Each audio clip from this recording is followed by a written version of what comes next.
Hey everyone, welcome back to Ron YouTube channel IGNOU e Pathshala. I hope you people are doing well. So आज के इस particular session में हम अपनी unit 3 को कंटिन्यू करेंगे और आज हम डिस्कस करेंगे डायमेंशंस एंड ऑर्गेनाइजेशनल डिजाइन के बारे में।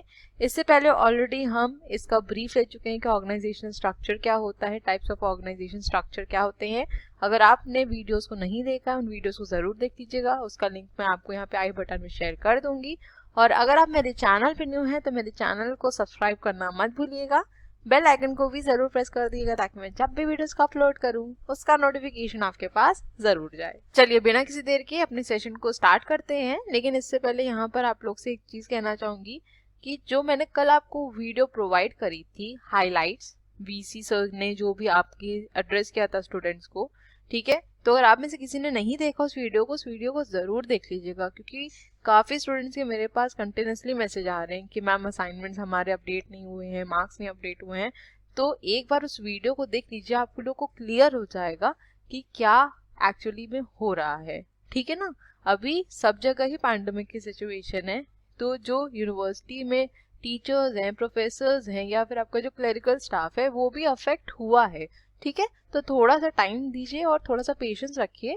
जिनके मार्क्स नहीं अपडेट हुए हैं, असाइनमेंट के मार्क्स नहीं अपडेट हुए हैं, रिजल्ट नहीं अपडेट हुआ है, तो उनका भी अपडेट हो जाएगा, ठीक है। एक बार उस वीडियो को जरूर देख लीजिएगा। तो सबसे पहले आज हम डिस्कस करेंगे डायमेंशंस ऑफ ऑर्गेनाइजेशन स्ट्रक्चर। अब आपके ऑर्गेनाइजेशन स्ट्रक्चर के 3 डायमेंशंस यहाँ पर बताए गए हैं। सबसे पहला है फॉर्मलाइजेशन, दूसरा हमारा सेंट्रलाइजेशन और तीसरा है कॉम्प्लेक्सिटी, ठीक है। एक एक करके इनको डिस्कस कर लेते हैं। तो सबसे पहले बात करें अगर हम फॉर्मलाइजेशन की, जैसा कि नाम समझ में आ रहा होगा, फॉर्मल का मतलब क्या हो जाता है, जहां पर हम एक proper structure, rules, procedure, instructions, ठीक है, सेट डिफाइंड पैटर्न, स्टैंडर्डाइजेशन, इन सब की बात करते हैं, ठीक। So it refers to the extent to which the activities, rules, procedures, instructions are specified and written। जैसे आपके जो फॉर्मल ऑर्गेनाइजेशन होते हैं, जहां पर आपकी ड्यूटीज, आपके रोल्स प्री डिसाइडेड होते हैं, पहले से सेट होते हैं और आपको उनके अकॉर्डिंग ही काम करना होता है, ठीक।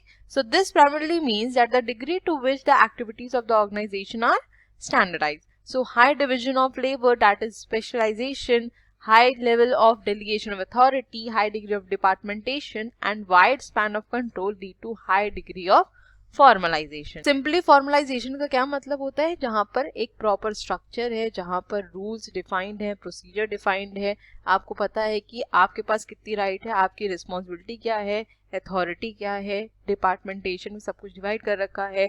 एक पर्टिकुलर जॉब के लिए आपके स्पेशलाइज पर्सन को अपॉइंट किया गया है, तो यही हमारा क्या कहलाता है, फॉर्मलाइजेशन, ठीक। So the major benefits of formalisation are, first, that the standardized activities reduce the variability in the organization। जब हमारी activities standardized होती हैं तो वहां पर organization का जो wastage है वो कम होता है और वो उस standard के according ही अपने task को perform करती हैं, ठीक। नेक्स्ट है that it promotes coordination। अब organization का मैंने आपको बताया है कि कोऑर्डिनेशन एक बहुत इंपॉर्टेंट एलिमेंट होता है, बहुत इंपॉर्टेंट कंपोनेंट होता है, क्योंकि कोई भी ऑर्गेनाइजेशन बिना कोऑर्डिनेशन के नहीं चल सकता है, ठीक। तो all the activities are defined and specified which facilitate the process of coordination, ठीक है। आई होप ये क्लियर हो गया होगा। नेक्स्ट पॉइंट है there is the least scope of discretion. The decision is taken on the basis of standard rules and procedures and hence the scope of personal discretion is reduced, ठीक है। तो यहाँ पर ये पॉइंट ये कह रहा है कि जो भी हमारे स्टैंडर्ड रूल्स हैं, प्रोसीजर्स हैं, उनके अकॉर्डिंग ही डिसीजन लिया जाता है ऑर्गेनाइजेशन को ध्यान में रखते हुए, ठीक है। जो हमारे पर्सनल व्यूज होते हैं उसको यहाँ पर इतनी इंपॉर्टेंस नहीं दी जाती। और ये चीज हमने अपने फर्स्ट चैप्टर में भी पढ़ी थी कि हमको जो डिसीजन लेना है वो ऑर्गेनाइजेशन एज अ होल के लिए लेना, ऑर्गेनाइजेशन का जिसमें सबसे ज्यादा बेनिफिट है ऐसा डिसीजन लेना होता है। तो जो पर्सनल व्यूज होते हैं वो इतना ज्यादा मैटर नहीं करते हैं, ठीक। नेक्स्ट है that operating cost are reduce. अब मैंने आपको बताया कि कॉस्ट क्यों रिड्यूस हो जाती है, क्योंकि यहाँ पर हम स्टैंडर्डाइजेशन की बात करते हैं, ठीक है। और लास्ट पॉइंट है that the standard activities reduce the conflict and ambiguity. और जब आपने अपने टास्क को यहाँ पर डिफाइन कर दिया है, एक स्टैंडर्ड सेट कर दिया है, तो यहाँ पे आपका जो कॉन्फ्लिक्ट है एम्प्लॉय के बीच में, वर्कर्स के बीच में, या फिर मैनेजर और एम्प्लॉय के बीच में, वो कम हो जाता है और एम्बिग्यूटी भी नहीं रहती। एम्बिग्यूटी का मतलब क्या होता है कि आपको कुछ क्लियरली पता ही नहीं है। अगर यहाँ पर सेट रूल्स नहीं बनेंगे, रेगुलेशन नहीं बनेंगे, आपको पता ही नहीं है कि आपको क्या टास्क परफॉर्म करना है, तो ऑब्वियस ही बात है इस वजह से कॉन्फ्लिक्ट होगा। क्योंकि जो दूसरा एम्प्लॉय वो कहेगा नहीं ये काम मुझे करना है, कोई और एम्प्लॉय होगा वो कहेगा नहीं ये काम मुझे असाइन किया गया है। ठीक है, तो जब हम अपने टास्क को स्टैंडर्डाइज कर देते हैं, अपनी एक्टिविटीज को स्टैंडर्डाइज कर देते हैं, तो कॉन्फ्लिक्ट और एम्बिग्यूटी उसमें से खत्म हो जाती है। ठीक, आई होप ये समझ में आ गया होगा। अब चलते हैं नेक्स्ट स्लाइड की तरफ। अब नेक्स्ट पॉइंट है हमारा सेंट्रलाइजेशन। अब सेंट्रलाइजेशन और डिसेंट्रलाइजेशन के बारे में आप बहुत पहले से पढ़ते आ रहे हैं, आपने अपने 11th-12th में भी पढ़ा होगा, ग्रेजुएशन लेवल पर भी पढ़ा होगा, तो आपको ये इसकी मीनिंग क्लियर होगी, सेंट्रलाइजेशन क्या होता है और डिसेंट्रलाइजेशन क्या होता है। फिर भी यहाँ पर एक छोटा सा ब्रीफ दे देती हूँ। देखिए, सेंट्रलाइजेशन का मतलब सिंपली ये होता है कि मान लेते हैं ये हमारे मैनेजर हैं, ठीक है, तो इनके पास ही सारी राइट्स, सारी पावर्स होती हैं और इन पावर्स को फर्दर डिस्ट्रीब्यूट नहीं किया जाता है। ये पावर्स सिर्फ इन तक ही रहती है और ये सिर्फ क्या करते हैं, अपने सबऑर्डिनेट्स को यहाँ पे ऑर्डर करते हैं। लेकिन जो डिसेंट्रलाइजेशन होता है वो इसका जस्ट ऑपोजिट होता है। उसमें हर एक लेवल पे यहाँ पर डिसीजन मेकिंग पावर दी जाती है।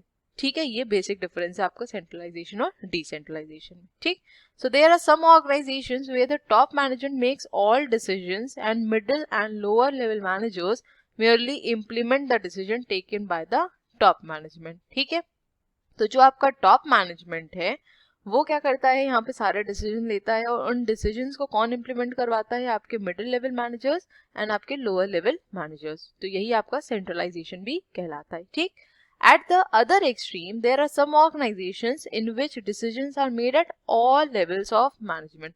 तो जब हम बात करते हैं कि मैनेजमेंट के सारे लेवल पे यहाँ पर डिसीजन मेकिंग पावर दी गई है, तो इसी को कहा जाता है decentralisation. So the first case fits into centralized structure whereas the second one is highly decentralized। ठीक है, so in centralization little delegation of authority is the rule, power and discretion are concentrated in a few executive। ठीक है, तो ये अभी मैंने आपको बताया कि centralization में क्या होता है, जो powers होती हैं वो मैक्सिमम किसके पास रहती हैं, आपके टॉप लेवल मैनेजर्स के पास ही रहती हैं और उसके बाद अगर उनको लगता है तो वो फर्दर उनको एग्जीक्यूटिव्स तक थोड़ा डिस्ट्रीब्यूट करते हैं।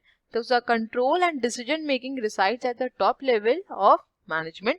However absolute centralisation is untenable because it would mean that the subordinates have no duties, powers और अथॉरिटी। ठीक, अब देखिए अभी हमने ये डिस्कस किया कि सेंट्रलाइजेशन में जो आपके टॉप लेवल मैनेजर्स होते हैं उनके पास डिसीजन मेकिंग पावर होती है, सारी अथॉरिटी पावर्स उनके पास होती हैं, और जो आपके middle level lower level managers होते हैं वो उनके डिसीजन को इम्प्लीमेंट करते हैं। ठीक, बट इसका मतलब ये नहीं है कि जो मैनेजर्स हैं उनके पास सारी पावर्स होंगी। अगर ऐसा हो जाएगा तो सबऑर्डिनेट्स के लिए यहाँ पर कोई भी ड्यूटी, कोई भी पावर, कोई भी अथॉरिटी नहीं रह जाएगी, जो कि इम्पॉसिबल है। क्योंकि अगर सबऑर्डिनेट्स को यहाँ पर काम करना है तो उनके पास कुछ ड्यूटीज होनी चाहिए, उनकी कुछ ड्यूटीज होनी चाहिए, उनको थोड़ी बहुत पावर्स आपको देनी पड़ेगी, है ना, क्योंकि वो हर बात के लिए डायरेक्टली मैनेजर्स को अपने नहीं बोल सकते हैं। ठीक, तो ये नहीं कह सकते हम लोग कि सारी पावर्स उनके पास होती है, लेकिन हाँ जो मैक्सिमम डिसीजन लेने वाली पावर्स होती हैं, जैसे अगर हमको अपने ऑर्गेनाइजेशन में कुछ चीज़ों को चेंज करना है, मॉडिफिकेशंस लाने हैं, कोई नई चीज़ को इंट्रोड्यूस करना है, तो उस टाइम पर जो डिसीजन लेते हैं वो आपके टॉप लेवल मैनेजर्स ही लेते हैं इन सेंट्रलाइजेशन। ठीक है, so centralization may be essential in small organization to survive in a highly competitive world। तो centralization देखिए आपके small organization में तो easily चल जाता है, ठीक है, वहाँ कोई दिक्कत नहीं होती। लेकिन जैसे जैसे आपका ऑर्गेनाइजेशन बढ़ता जाता है, उसका वर्क फ्लो बढ़ रहा है, ठीक है, आपने नई यूनिट्स को एस्टैब्लिश कर लिया है, फिर आपके ऑर्गेनाइजेशन का साइज बढ़ रहा है, वहाँ पर सेंट्रलाइजेशन को इम्प्लीमेंट करने में दिक्कत होती है। ठीक है, but as the organization becomes more complex in terms of increasing size, interdependence of workflow, complexity of tasks, special physical barriers within and among groups, a function requesting for efficiency is to move decision making centers to the operating level। तो जब आपका organisation का size बढ़ रहा है, जो आपका workflow है वो इंटरडिपेंडेंट है, एक डिपार्टमेंट से के साथ इंटरलिंक्ड है। जब तक दूसरा डिपार्टमेंट काम नहीं करेगा तब तक जो पहला डिपार्टमेंट है उसका काम आगे नहीं बढ़ पाएगा, ठीक है। और अगर सेंट्रलाइजेशन बहुत ज़्यादा इम्पोज किया जाता है तो कई बार बैरियर्स भी क्रिएट हो जाते हैं, कॉन्फ्लिक्ट्स भी हो जाते हैं ग्रुप्स के बीच में। तो ऐसे ऑर्गेनाइजेशन के लिए डिसेंट्रलाइजेशन ही एक अच्छा ऑप्शन होता है, क्योंकि यहाँ पर हम क्या कर सकते हैं, डिसीजन मेकिंग पावर्स को फर्दर डिवाइड कर सकते हैं, ठीक है। Thus, the larger the size of an organization, the more urgent is the need for decentralization. So this does not mean that decentralization is good and centralization bad, ठीक है। तो ये हम नहीं कह सकते कि लार्ज ऑर्गेनाइजेशन के लिए सेंट्रलाइजेशन है ही नहीं, वो डिपेंड करता है कि मैनेजर्स उसको किस तरीके से आगे लेके जा पाते हैं। बट आइडियली अगर देखा जाए तो जैसे जैसे आपका ऑर्गेनाइजेशन स्ट्रक्चर कॉम्प्लेक्स होता जाता है, डिसेंट्रलाइजेशन ही एक बेस्ट ऑप्शन होता है, ताकि आप अपने डिसीजन मेकिंग पावर्स को फर्दर लेवल पर डिवाइड कर दे और आपका ऑर्गेनाइजेशन स्मूथली रन करता रहे, ठीक। आई होप सेंट्रलाइजेशन डिसेंट्रलाइजेशन का कॉन्सेप्ट क्लियर हो गया होगा। उसी आगे यहाँ पर ये कंटिन्यू है। On the other hand, decentralisation is a systematic effort to delegate to the lowest level all authority except that which can be exercised at central point. So decentralisation simply ये कहता है कि आप हर एक लेवल पर यहाँ पर डिसीजन मेकिंग पावर्स दीजिए, लेकिन जो आपके मेन डिसीजन मेकिंग पार्ट है, जहाँ पर आपको गोल्स डिसाइड करने हैं, स्ट्रैटेजीज डिसाइड करनी है, पॉलिसीज फ्रेम करनी है, वो जो डिसीजन मेकिंग पावर है वो आपके टॉप लेवल मैनेजर्स के पास ही होना चाहिए, ठीक है। So it is the pushing down of authority and power of decision making to the lower level of organization. So the centers of decision making are dispersed throughout the organization.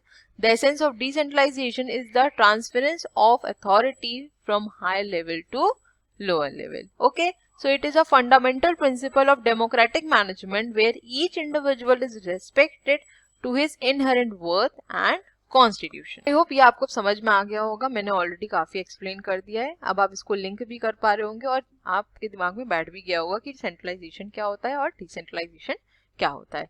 Next है हमारा dimension complexity. देखिए, अगर हम organisation की बात करें तो आपके ऑर्गेनाइजेशन में different types of individuals work करते हैं और उनका अपना जॉब रोल होता है, ठीक है। सबका अपना अलग अलग काम उनको असाइन होता है, ठीक। अब जब डिफरेंट इंडिविजुअल्स काम कर रहे हैं, डिफरेंट जॉब्स हैं, तो ऑब्वियस सी बात है कि आपके ऑर्गेनाइजेशन में कॉम्प्लेक्सिटी क्रिएट हो सकती है, क्योंकि हर इंडिविजुअल का अपना अलग कुछ परसेप्शन होगा, अपने टास्क को परफॉर्म करने का उसका अपना कुछ अलग तरीका होगा, ठीक है। So it refers to the differences among the job and the units. It reflects the degree of differentiation existing within an organization. So variety of jobs and units create more complex organization structure. So based on the complexity of activities, there may be horizontal differentiation, vertical differentiation and spatial differentiation. तो इन तीनों differentiation को हम next slide में discuss कर लेते हैं। सबसे पहले डिस्कस कर लेते हैं हम हॉरिजॉन्टल डिफरेंशिएशन बारे में। लेकिन इससे पहले एक चीज आप लोग को बताऊं, कुछ टर्म्स ऐसे होते हैं जो कि कॉमन होते हैं, जिनकी मीनिंग सेम रहती है, बस आपको उसको इंटरलिंक करना आना चाहिए। जैसे अगर बात करें हम हॉरिजॉन्टल की या वर्टिकल की, तो ये अभी हमने डिस्कस भी किया था आपका प्रोजेक्ट ऑर्गेनाइजेशन और मैट्रिक्स ऑर्गेनाइजेशन में, कि जो पार्ट्स होती हैं, है ना, वो आपकी हॉरिजॉन्टल भी रन करती हैं, फ्लो करती हैं, और वर्टिकल भी फ्लो करती हैं, ठीक। हॉरिजॉन्टल क्या मतलब हो गया, सेम पेज पर, ठीक है। वर्टिकल का क्या मतलब होता है कि डिफरेंट लेवल्स के थ्रू, जहां पर हम हायरार्की की बात करते हैं, ठीक है। तो यहाँ पे क्या बोल रहा है हॉरिजॉन्टल डिफरेंशिएशन में, that it refers to the number of different units at same level, ठीक है। तो सेम लेवल पे बात हो रही है। तो this means if the number of activities which require more specialised skill, the organisation will tend to be more complex. तो हॉरिजॉन्टल डिफरेंशिएशन क्या होता है, जहां पर हम सेम लेवल पर अपनी यूनिट्स को डिवाइड करते हैं, ठीक है। Specialisation and departmentation are good examples of such differentiation. तो इसका एक अच्छा एग्जाम्पल आपका डिपार्टमेंटेशन भी है, ठीक। नेक्स्ट अगर बात करें हम वर्टिकल डिफरेंशिएशन की, तो it refers to the number of levels in an organisation, ठीक है। मैंने आपको ये बताया कि इसमें हम किसकी बात करते हैं, लेवल्स की। ये जो आपकी हायरार्की मूव करती है ऊपर से नीचे या नीचे से ऊपर। So it reflects the depth of the hierarchy in the organization. So this means that the increase in hierarchy level enhances complexity in the organization. जैसे जैसे आपकी हायरार्की बहुत ज्यादा बढ़ती जाएगी, आपके ऑर्गेनाइजेशन में कॉम्प्लेक्सिटी आती जाएगी, ठीक है। So in such organisation coordination and communication becomes difficult. Obviously बात है कि अगर हम हायरार्की की यहाँ पे बात कर रहे हैं तो जो पावर्स हैं वो मैक्सिमम आपके टॉप मैनेजर्स के पास होती हैं। अब कोई भी चीज़ हम अगर हमें कम्युनिकेट करनी है तो वो कम्युनिकेट करने में प्रोसेस काफ़ी लंबा हो जाएगा और हमको डिसीजन लेने में भी बहुत ज़्यादा टाइम लग जाएगा, ठीक। तो इसीलिए ऐसे ऑर्गेनाइजेशन में स्पैन ऑफ कंट्रोल यूज किया जाता है, ठीक। So the process of interaction is influenced by the span of control, which determines the number of persons effectively supervised by a manager. अब ये जो स्पैन ऑफ कंट्रोल है ये ऑलरेडी हम डिस्कस कर चुके हैं आपके ऑर्गेनाइजेशनल थ्योरी वाला जो आपका यूनिट था, उसमें मैंने आपको बताया था कि स्पैन ऑफ कंट्रोल क्या होता है। और ये दो तरीके का होता है, एक होता है आपका वाइड स्पैन ऑफ कंट्रोल, एक होता है आपका नैरो स्पैन ऑफ कंट्रोल, ठीक है। तो अगर हम बात करें वाइड स्पैन कंट्रोल की तो the managers have more persons to be supervised and narrow span they have less persons to be supervised. जो आपका वाइड स्पैन ऑफ कंट्रोल है मैं बता देती हूँ कैसा होता है कि ये आपका क्या है, मैनेजर है, ठीक है, और ये सारे आपके अंडर सबऑर्डिनेट्स, ठीक है, ये सारे आपके अंडर सबऑर्डिनेट्स। तो यहाँ पे यही बता रहा है in wide span the managers have more persons to be supervise. यहाँ पर एक मैनेजर को काफी सबऑर्डिनेट्स या काफी आपके जो पर्सन्स है उनको सुपरवाइज करना पड़ रहा है, ठीक। लेकिन अगर हम नैरो स्पैन की बात करें तो यहाँ पे क्या होता है, एक यहाँ पर सीनियर अथॉरिटी है, उसके बाद फर्दर डिवीजन हुआ, ठीक है, फिर इसके बाद और फर्दर डिवीजन होता है। मान लेते हैं इनके अंडर 3 सबऑर्डिनेट हैं, इनके अंडर भी 3 सबऑर्डिनेट हैं, ठीक है। तो इस तरीके से फर्दर डिवीजन होता जाता है।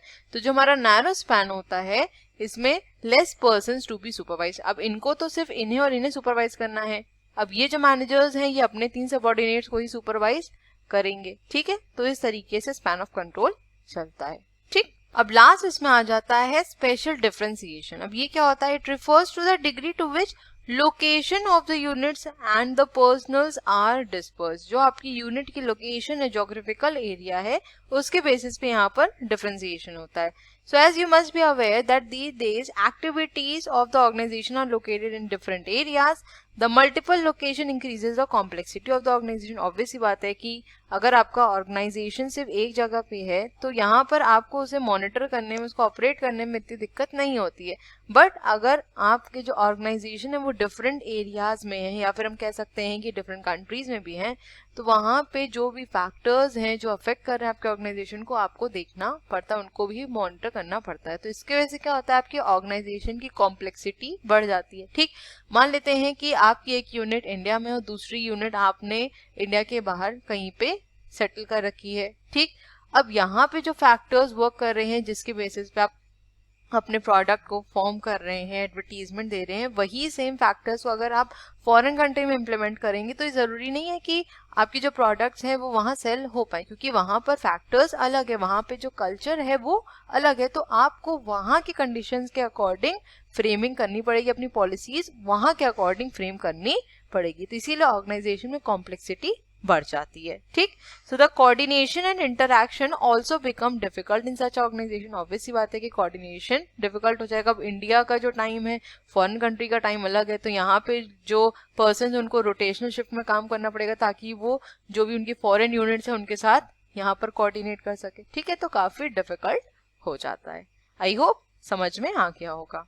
नेक्स्ट डिस्कस कर लेते हैं ऑर्गेनाइजेशनल डिजाइन के बारे में। तो सबसे पहले ये समझ लेते हैं कि ऑर्गेनाइजेशनल डिजाइन का मतलब क्या होता है। So an organisational design is a process by which a manager selects and manages elements of structure so that an organization can control the activities necessary to achieve its goal। देखिए इसको इस तरीके से समझिए। मान लेते हैं कि आपको कंस्ट्रक्शन करवाना है, ठीक है। मान लेते हैं कि आप घर बनवाना चाहते हैं, ठीक। तो सबसे पहले हम लोग क्या करते हैं, घर बनवाना तो स्टार्ट कर नहीं देते हैं, एक ब्लूप्रिंट बनाते हैं ना। सबसे पहले देखते हैं कि हमें किस जगह पे क्या चीज़ चाहिए। यहाँ पर हमें ड्राइंग रूम चाहिए, यहाँ पर हमें दूसरा रूम चाहिए, यहाँ पे हॉल होना चाहिए, है ना, यहाँ पे किचन होना चाहिए, यहाँ पे वॉशरूम होना चाहिए, है ना। ये सब चीज़ें पहले हम डिज़ाइन करते, एक ब्लूप्रिंट तैयार कर लेते हैं, उसके अकॉर्डिंग ही क्या करते हैं, फिर आगे हम कंस्ट्रक्शन स्टार्ट करते हैं। ऑर्गेनाइजेशन में भी इसी तरीके से होता है, ठीक है। ऑर्गेनाइजेशन में डायरेक्टली ये नहीं होता है कि आज हमने ये ऑब्जेक्टिव सेट कर लिया, आज ये पॉलिसीज बना ली और स्टार्ट कर दी, नहीं, वो भी क्या करते हैं, एक ब्लूप्रिंट तैयार करते हैं कि हमको सिस्टमैटिक तरीके से कैसे आगे बढ़ना है, हमारे गोल्स क्या होने चाहिए, हमारे ऑब्जेक्टिव्स क्या हैं, हमारी पॉलिसीज क्या होंगी, इसके अकॉर्डिंग हमें स्ट्रैटेजीज क्या फॉर्म करनी होंगी, कितना हमारा खर्चा आएगा। तो ये जो आपका पूरा है यही क्या कहलाता है, ऑर्गेनाइजेशनल डिजाइन, ठीक है, ताकि जो भी हम आगे अपना काम स्टार्ट करें वो इफेक्टिव वे में इम्प्लीमेंट हो पाए, एक सिस्टमैटिक वे में काम हो सके, ठीक है। Organisational design is the process of aligning, important line है ये, ठीक है, of aligning the structure of an organization with its objective with the ultimate aim of improving efficiency and effectiveness।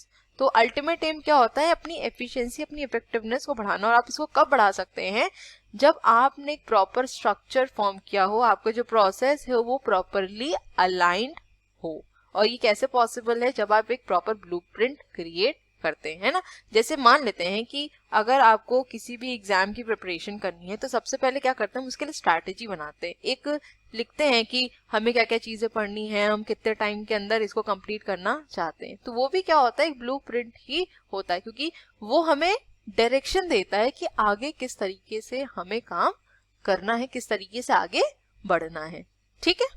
तो यहाँ पर जो डेफिनेशन मैंने भी आपको बताई, ये यहाँ पे मैंने इंक्लूड नहीं करी थी, इसलिए आपको ये प्रोवाइड कर दे रही हूँ। इसका चाहे तो आप स्क्रीनशॉट ले लीजिए और चाहे तो आप अपनी बुक में इसको नोट कर लीजिए, ठीक है। क्योंकि अगर आपके एग्जाम में ऑर्गेनाइजेशनल डिजाइन पूछता है तो सबसे पहले आपको उसको डिफाइन करना होगा, ठीक। Organisational structure is the formal system of task and activity relationship so as to be clear to how people coordinate their action and use resources to achieve the organisational goal. तो जो हमारा organisation structure है, मैंने आपको बताया है कि वो फॉर्मल ही होता है, जहां पर सब कुछ डिफाइन होता है, जिसके थ्रू हम आगे अपने ऑर्गेनाइजेशन की ग्रोथ की तरफ जा सकते हैं, अपने ऑर्गेनाइजेशन को आगे ग्रो करवा सकते हैं, ठीक है। क्योंकि आपके जो टास्क हैं वो प्री डिफाइंड होते हैं, स्टैंडर्डाइज होते हैं, आपकी ड्यूटीज, रोल्स सब कुछ पहले से डिफाइंड होते हैं। तो यहाँ पर एम्बिग्यूटी की कोई बात ही नहीं होती है, सब कुछ क्लियर होता है। तो हमको भी पता है कि जो ऑर्गेनाइजेशनल गोल है हमें कैसे अचीव करना है, ठीक। तो सबसे पहले अब डिस्कस कर लेते हैं क्लासिकल फॉर्म ऑफ ऑर्गेनाइजेशन। सबसे पहला है हमारा सिंपल स्ट्रक्चर। सिंपल स्ट्रक्चर मतलब जो नॉर्मली चलता था। क्लासिकल फॉर्म की बात कर रहे हैं जो पहले के टाइम पे चलता आ रहा था।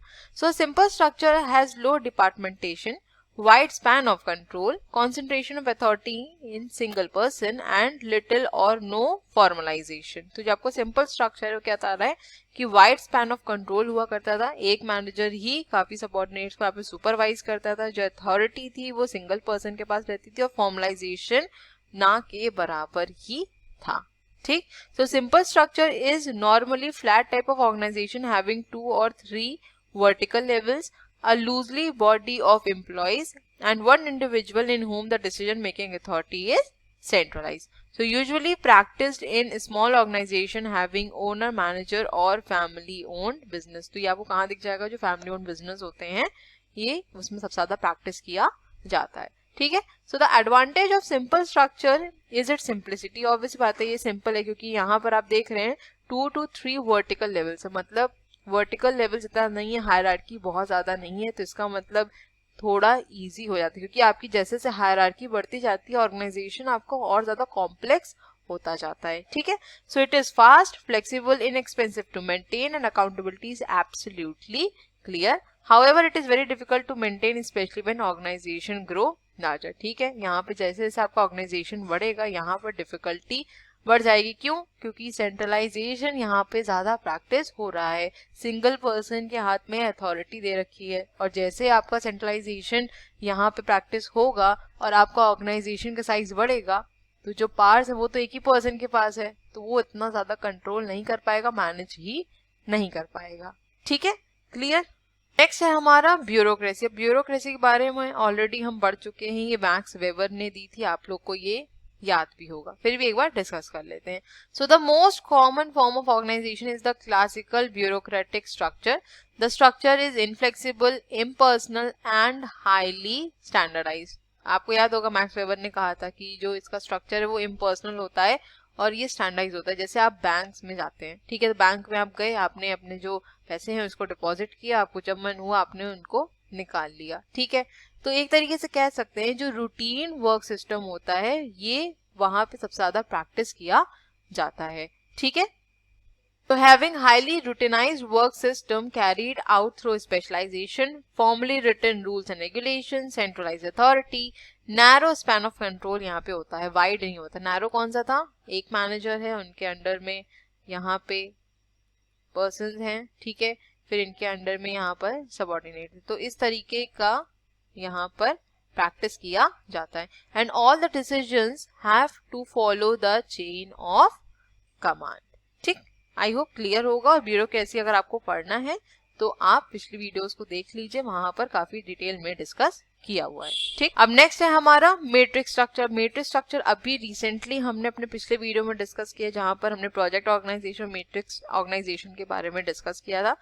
तो इसको आप खुद से पढ़ लीजिएगा. ऑलरेडी हम काफी डिटेल में इसके ऊपर डिस्कशन कर चुके हैं कि मैट्रिक्स ऑर्गेनाइजेशन क्या होता है, इसके मेरिट्स क्या हैं और इसके डीमेरिट्स क्या हैं, और ये ऑर्गेनाइजेशन सबसे ज्यादा कहाँ प्रैक्टिस किया जाता है. ठीक है, तो इसका डिटेल आप खुद से पढ़ लीजिएगा. ओके, नेक्स्ट बात कर लेते हैं ऑल्टरनेट डिजाइन की. वो तो हो गए जो क्लासिकल स्ट्रक्चर थे, क्लासिकल फॉर्म ऑफ ऑर्गेनाइजेशन जो प्रैक्टिस किए जाते थे.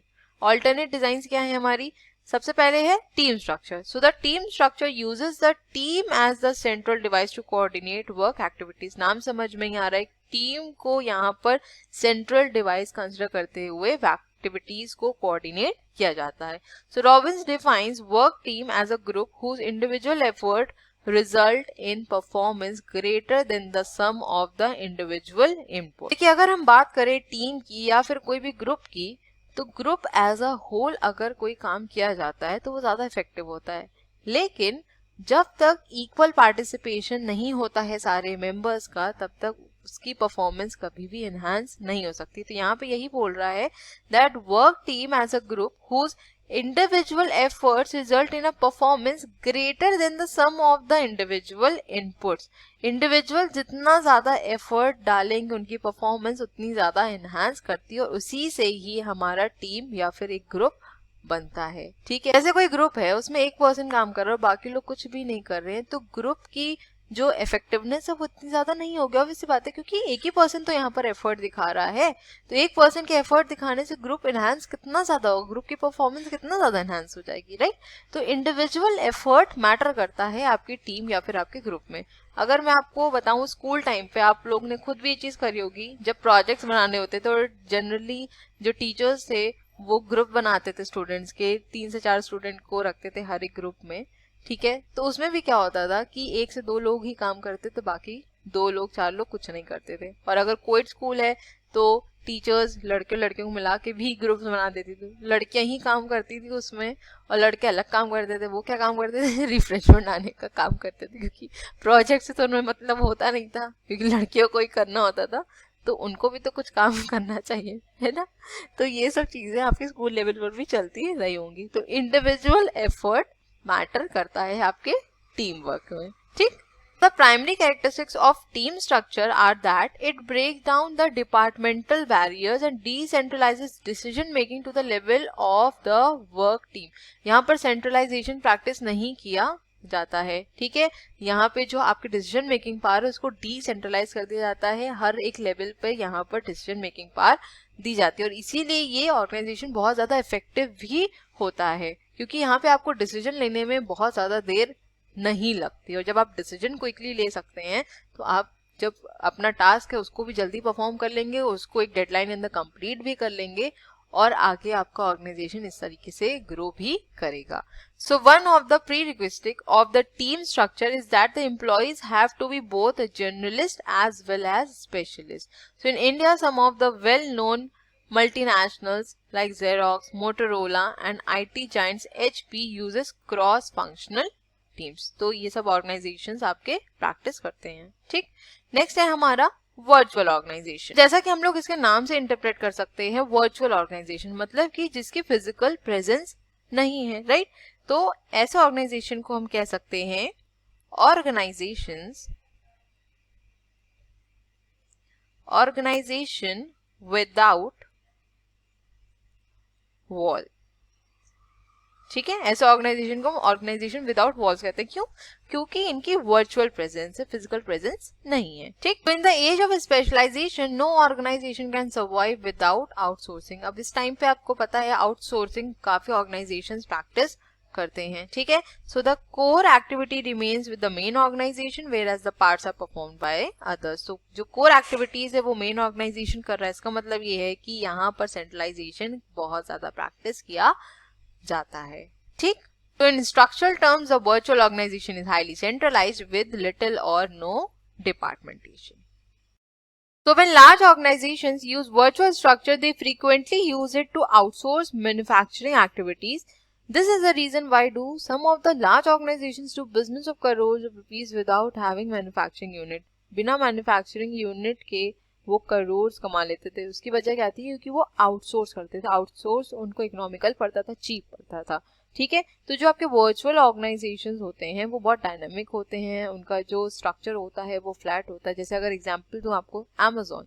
ठीक है, अमेजोन आपको कहीं ऐसे स्टोर नहीं दिखेगा, बट ये ऑर्गेनाइजेशन अपने में काफी बड़ा है और आपको ये पता है कि ये करोड़ों रुपए कमाता है। तो ये एक इसका बहुत ही अच्छा एग्जाम्पल हो जाता है। ठीक है, एक चीज और याद रखिएगा वर्चुअल ऑर्गेनाइजेशन में, जब हम बात करते हैं वर्चुअल की, तो इसका मतलब ये है कि कहीं ना कहीं हम सॉफ्टवेयर के थ्रू ही कनेक्ट कर पा रहे हैं, है ना। तो internet is pre requested for virtual organisation, क्योंकि बिना इंटरनेट के तो ऑब्वियस सी बात है कि आप यहाँ पर कोऑर्डिनेट नहीं कर सकेंगे, इंटरैक्ट नहीं कर सकेंगे। तो इस चीज को भी याद रखिएगा। ठीक, चलते हैं नेक्स्ट स्लाइड की तरफ। नेक्स्ट है हमारा boundaryless organisation. So the credit for coining the term boundaryless organization goes to Mr. Jack of General Electric. He wanted GE to become boundaryless organization. So the type of organization which seeks to eliminate the chain of command, have limitless span of control and replace departments with empowered teams. तो जैसा कि नाम से समझ में आ रहा है, बाउंड्रीलेस organisation जहां पर कोई भी बाउंड्री नहीं है, लिमिटलेस काम हो सकता है। ठीक है, अथॉरिटी पावर्स किसी एक पर्सन के पास नहीं रहेगी, उसको डिस्ट्रीब्यूट कर दिया जाएगा। एक प्रॉपर चेन ऑफ कमांड को यहाँ पर नहीं फॉलो किया जाएगा। I hope chain of command आपको याद होगा। ठीक है, स्पैन ऑफ कंट्रोल भी यहाँ पर बढ़ाया जा सकता है। तो एक तरीके से कह सकते हैं बहुत ही फ्लेक्सिबल ऑर्गेनाइजेशन बनाने की यहाँ पे कोशिश की है। So by removing vertical boundaries management flattens the hierarchy, status and ranks are minimised. देखो ऑर्गेनाइजेशन में आपके जो वर्टिकल बाउंड्रीज है, वर्टिकल हायरार्की जो है ना, ये बहुत इंपॉर्टेंट होती है। इसी की वजह से जो पावर्स होती हैं ऑर्गेनाइजेशन में, जो अथॉरिटी होती हैं वो रन करती है। ठीक है, अगर किसी ऑर्गेनाइजेशन में हायरार्की बहुत ज्यादा बड़ी है, पावर्स किसी एक पर्सन के पास है, तो वहां पर जो आपका ऑर्गेनाइजेशन का एनवायरनमेंट होता है वो उतना ज्यादा सूदिंग नहीं होता है। क्योंकि जब पावर्स एक के पास है तो जो आपके middle level managers, lower level managers, उनको इंटरेस्ट ही नहीं आएगा काम करने, क्योंकि उनको पता है कि अल्टीमेटली जो डिसीजन है वो टॉप मैनेजर को ही लेना है। ठीक, लेकिन जो बाउंड्रीलेस ऑर्गेनाइजेशन है यहाँ पर ऐसा कुछ नहीं है। यहाँ पे बात ही करी गई है कि जो वर्टिकल बाउंड्रीज उनको रिमूव किया जाए, और जब वर्टिकल बाउंड्रीज आपकी रिमूव हो जाएंगी तो आपका जो हायरार्की है वो फ्लैटन हो जाएगा। एक तरीके से कह सकते हैं कि हॉरिजॉन्टल लेवल पर काम करना स्टार्ट कर देगा। ठीक, so GE has been using cross-hierarchical teams, participative decision-making practices and the 360-degree performance appraisal system to break vertical boundaries. देखिए 360-degree performance appraisal क्या होता है? जहां पर हम किसी भी एम्प्लॉय को हर एक एंगल पर मॉनिटर करते हैं। ठीक है, आपके जो मैनेजर्स हैं वो आपके बारे में बताते हैं, आपके बारे में एक तरीके से कह सकते हैं फीडबैक देते हैं। जो आपका पीर ग्रुप है वो भी आपके लिए फीडबैक देता है। तो एक तरीके से कह सकते हैं कि आपका ऑर्गेनाइजेशन में कैसा कंट्रीब्यूशन है, किस तरीके से आप काम कर रहे हैं, अपने एम्प्लॉयज, अपने जो को वर्कर्स हैं, को एम्प्लॉयज, उनके साथ आपका बिहेवियर कैसा है, सब चीजों को यहाँ पर ध्यान रखते हुए आपकी परफॉर्मेंस को एनालाइज किया जाता है। और ये इसीलिए किया जाता है ताकि जो वर्टिकल बाउंड्रीज है उनको ब्रेक किया जा सके। So electronic mail for example permits hundreds of employees to share information simultaneously and allows ranks and files workers to communicate directly with the senior executive. Generally हम देखते हैं कि आप डायरेक्टली एक सीनियर से अपने कोऑर्डिनेट नहीं कर सकते, आपको क्या करना पड़ता है, जो आपके ऊपर मैनेजर्स हैं जिनको आप रिपोर्ट कर रहे हैं आप उन्हीं से ही डायरेक्टली कोऑर्डिनेट कर सकते हैं। उसके बाद जो भी आपकी प्रॉब्लम है या फिर जो भी डिसीजन है या कुछ भी है अगर आपको बताना है तो वो आपको जो मैनेजर है वो फर्दर आगे टॉप मैनेजर्स तक पहुंचाता है। लेकिन यहाँ पर इसकी बाउंड्री को हटा दिया गया है। ठीक, आई होप समझ में आ गया होगा ये। नेक्स्ट डिस्कस कर लेते हैं ऑर्गेनाइजेशनल एंड मैकेनिस्टिक डिजाइन। तो यहाँ पर 2 एक्सट्रीम मॉडल्स के बारे में बात करेंगे, mechanistic model and organic model. तो सबसे पहले बात करें अगर मैकेनिस्टिक मॉडल की, तो यहाँ पर देखते हैं हम एक्सटेंसिव डिपार्टमेंटेशन, फॉर्मलाइजेशन हाई होता है, लिमिटेड इंफॉर्मेशन नेटवर्क और सेंट्रलाइजेशन प्रैक्टिस किया जाता है। ठीक, अब देखिए कहीं भी अगर फॉर्मलाइजेशन बहुत ज्यादा है तो एक तरीके से कह सकते हैं आप कि वहां पर सेंट्रलाइजेशन ही प्रैक्टिस किया जाता होगा, जनरली यही देखा गया। ठीक है, so the activities are grouped together based on the strategies of the departmentation like the functional, division and adaptive.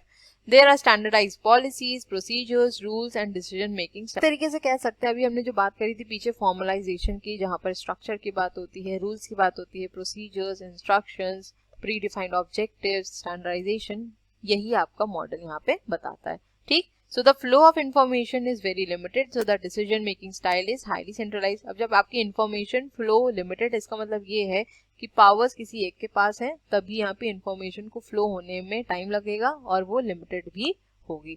Thus the mechanistic model endeavors to achieve efficiency because of its structural characteristics। ठीक है, easy था, I hope समझ में आ गया होगा ये। Last है हमारा इसमें ऑर्गेनिक मॉडल। तो ऑर्गेनिक मॉडल क्या बोलता है, cross hierarchical and cross functional teams, low formalisation, comprehensive information network and high participation decision making. तो एक तरीके से कह सकते हैं जस्ट ऑपोजिट होता है आपका ऑर्गेनिक मॉडल किसका, मैकेनिस्टिक मॉडल से। ठीक, in the organic model teams emerge from different hierarchy and functional areas. The task, rules, procedures and decision making are in a fluid situation and changeable. तो यहाँ पर हम फ्लेक्सिबिलिटी की बात करते हैं, चेंजेस ला सकते हैं, क्रॉस हायरार्कियल होता है। ठीक है, यहाँ पे different hierarchy, different function areas के लोग एक साथ काम करते हैं, इंफॉर्मेशन इजीली शेयर की जाती है, फॉर्मलाइजेशन बहुत ज़्यादा प्रैक्टिस नहीं किया जाता। और जब इंफॉर्मेशन इजीली शेयर की जा रही है इसका मतलब सेंट्रलाइजेशन यहाँ पर नहीं है, सबको इक्वल चांस मिलता है, सबका पार्टिसिपेशन यहाँ पे बराबर का होगा। ठीक, so the information flow across the organisation, there exists decentralization of decision making where participation is sought from the larger group. So this model focuses on flexibility and adaptability. It encourages greater utilization of human resources। बहुत ही easy था, I hope समझ में आपको आ गया होगा। आज का हमारा सेशन यहीं तक था, मिलेंगे अपने नेक्स्ट वीडियो में और इस पर्टिकुलर यूनिट की लास्ट वीडियो होगी अब, जहां पर हम डिस्कस करेंगे ऑर्गेनाइजेशन इफेक्टिवनेस। बहुत ही इंपॉर्टेंट टॉपिक और एग्जाम में सबसे ज्यादा पूछा भी जाता है। ठीक है, तो वो लास्ट वीडियो होगी, उसके बाद आपकी ये यूनिट कंप्लीट हो जाएगी। Okay, so thank you so much for watching. Please channel को लाइक, शेयर, सब्सक्राइब करना मत भूलिएगा। बेल आइकन को भी जरूर प्रेस कर दिएगा ताकि मैं जब भी वीडियोस को अपलोड करूं तो उसका नोटिफिकेशन आपके पास जरूर जाए। अपने फीडबैक्स भी दीजिएगा कि वीडियोस कैसी लग रही है और अगर कुछ इंप्रूवमेंट की जरूरत है तो बिल्कुल बताइएगा। मिलेंगे अपने नेक्स्ट वीडियो में। Till then stay safe, stay healthy, bye bye.